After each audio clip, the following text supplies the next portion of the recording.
The fight against police brutality has seen protesters come out across the U.S.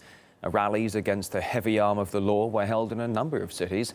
RT's Anastasia Churkina went to one of them to find out exactly why the people are just so angry.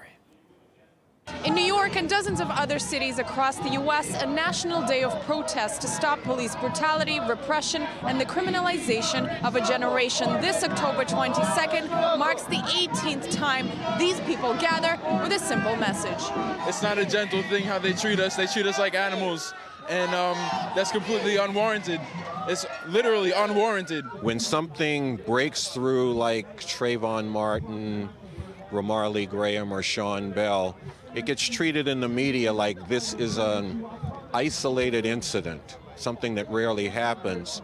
And then more often, it's not reported at all. Organizers have been documenting cases of what they call the Stole Lives Project. They say just over the last 2 decades, thousands of killings have taken place by the hand of police officers. They say the majority of these cases have been underreported or brushed aside. Hundreds every year were killed by the police, that the majority of them were unarmed and not involved in any criminal activity when they were killed. And also the majority of them were young and either black or Latino. The mass media is very good at propaganda.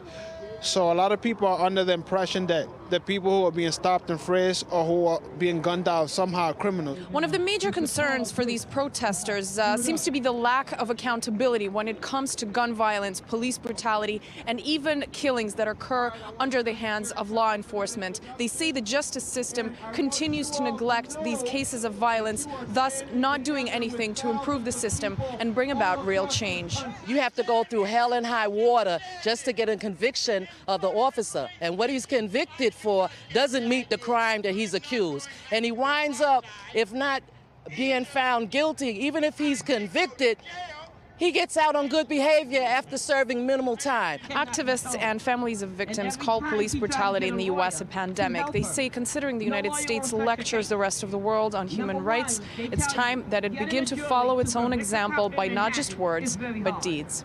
Anastasia Churkina, RT, New York.